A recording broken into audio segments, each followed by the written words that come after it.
Welcome back, scholars, to another day of history with Mr. Amador.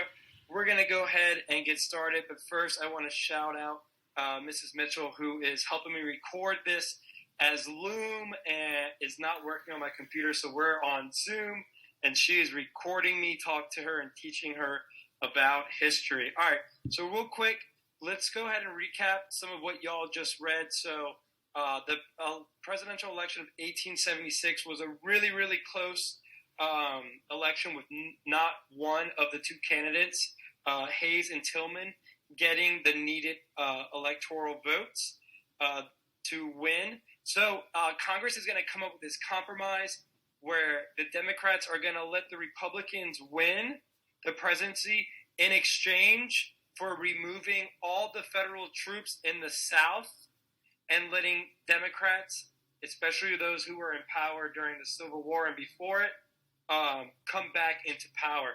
And as you all read in this last one, bullet point, after the troops are removed, Reconstruction is over, and they're going to go back to how life was like before the Civil War. And we see this quote right here by a South Carolina senator where he says, "This is a white man's country, and white man must govern it." So all those African Americans who were elected as governor or congressman, they're all going to lose their seats as whites are going to kind of regain their power.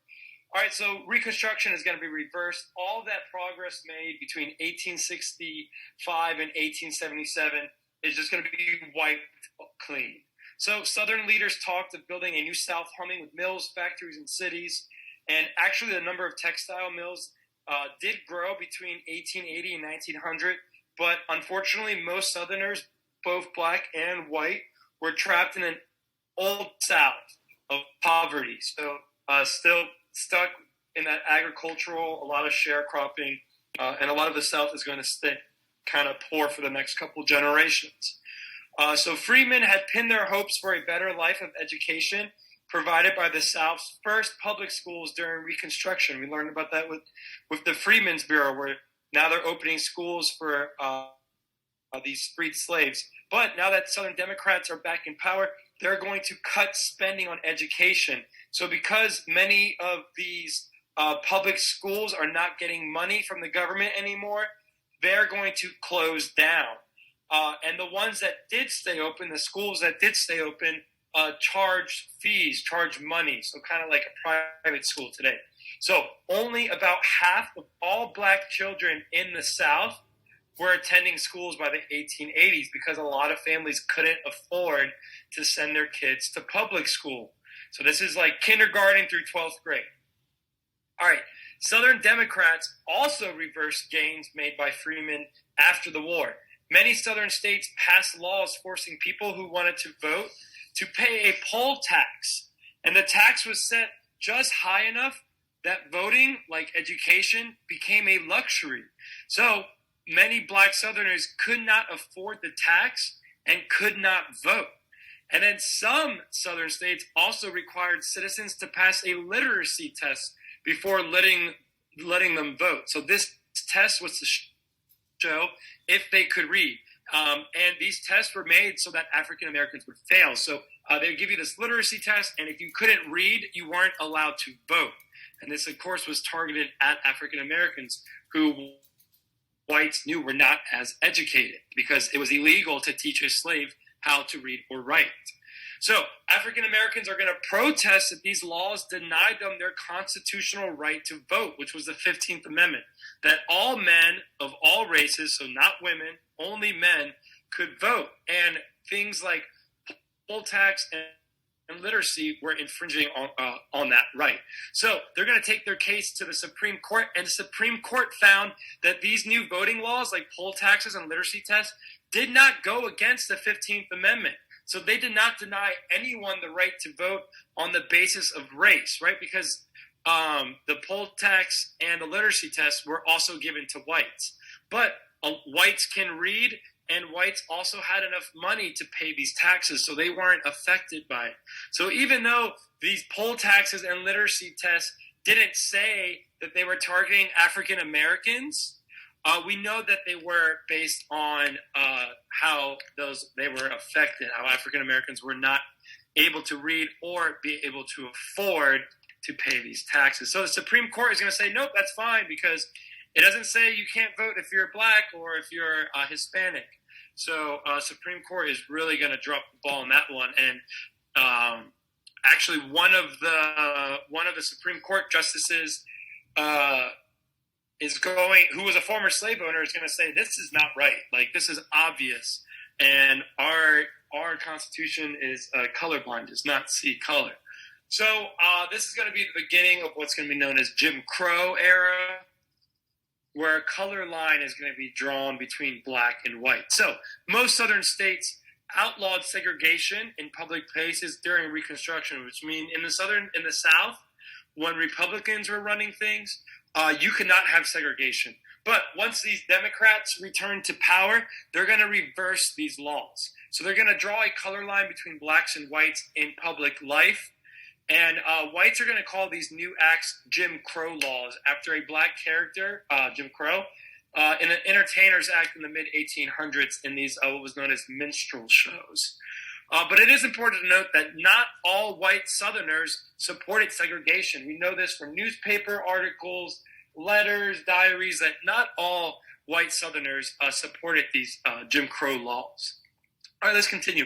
African Americans argued that these Jim Crow laws went against the 14th Amendment, which gave American citizens equal protection of the laws.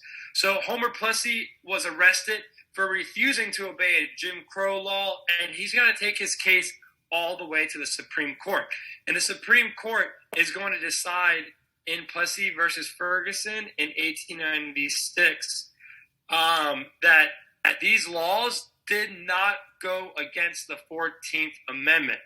It was okay as long as the facilities available to both races were roughly equal. So you're going to hear this statement come out of Plessy v. Ferguson. If there's one thing I want you to remember, it is separate but equal.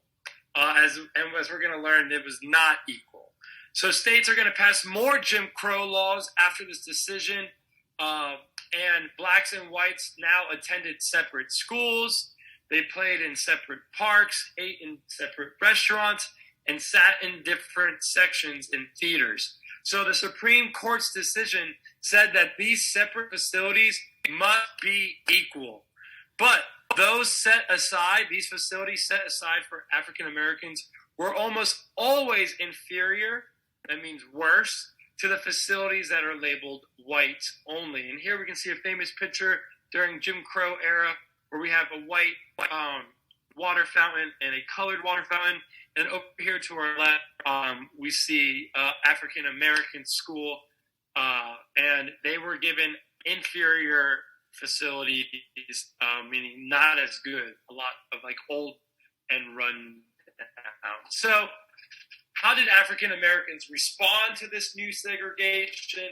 A lot of them protested, but doing so was dangerous.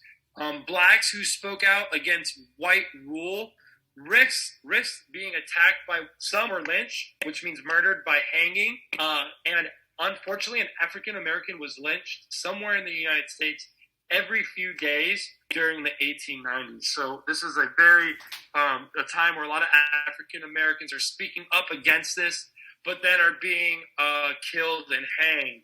And this was a tactic used by the KKK to try to stop African Americans from speaking out against white rule and getting them to just submit. So thousands of African Americans are going to leave the South.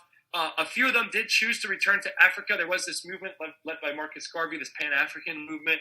And about 200 Southern blacks are going to charter a ship and sail to the country of Liberia in 1878, which was a nation in West Africa.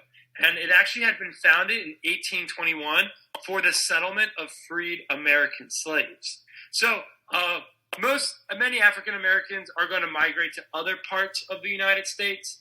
They were pushed from the South either by racism, poverty, and mostly both.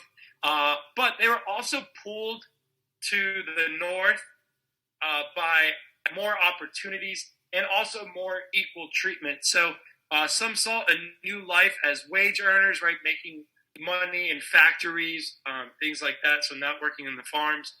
So they're going to migrate to cities in the north, like St. Louis, Chicago, Detroit, kind of up that Mississippi River. And they're going to compete for jobs with some recent European immigrants that we are going to learn next week. But one thing is that African Americans still face racism in the North. Yes, their life was a lot better in the North as they're able to get better jobs and be treated better socially, but they still face racism. All right, others headed to the West. They found work as cowboys or fighting Native Americans. So 2 all-black U.S. cavalry units known as the Buffalo Soldiers. Some of you might have seen this like in a Bob Marley song, which is about these soldiers. They actually fought on the front lines in these Native American wars. So after the Civil War, America is going to be at war with the Native Americans pretty much for the next 25 years. And some blacks actually found new homes living with these Native Americans as they saw that these Native Americans treated them better than white society. But for the most part, most African Americans stayed in the South. They worked hard in their families, churches, and communities to improve their lives. And most blacks farmed for a living because those were the skills that they learned while they were slaves. But a few did start growing, but a growing number did start businesses in the South. And the number of black-owned businesses is going to soar from about 2,000 right at the end of the war to about 25,000 at the start of the 20th century. One more thing to note on responding to segregation, families, churches, and communities are going to band together to start building schools and colleges for black children for free, because literacy among African Americans was very low. So because of this, literacy among African Americans is going to rise rapidly. At the end of the Civil War in 1865, only 5% of African Americans could read when slavery was ended. But then by 1900, around 35 years later, more than 50% could read and write. So they're going to educate their community for many reasons. Education is a tool out of poverty, but also, if you remember those literacy tests, if they wanted to be able to vote, they would have to be able to prove that they could read and write. All right, and here's a picture of the Buffalo Soldiers. This picture was taken in 1878. Here we can see those Buffalo Soldiers that fought in those Native American wars. All right, scholars, you're going to head on over to Google Classroom and you're going to complete your Cycle 2 independent practice. I will see y'all back here on Monday as we're going to get into those Native American wars. Y'all have a great day.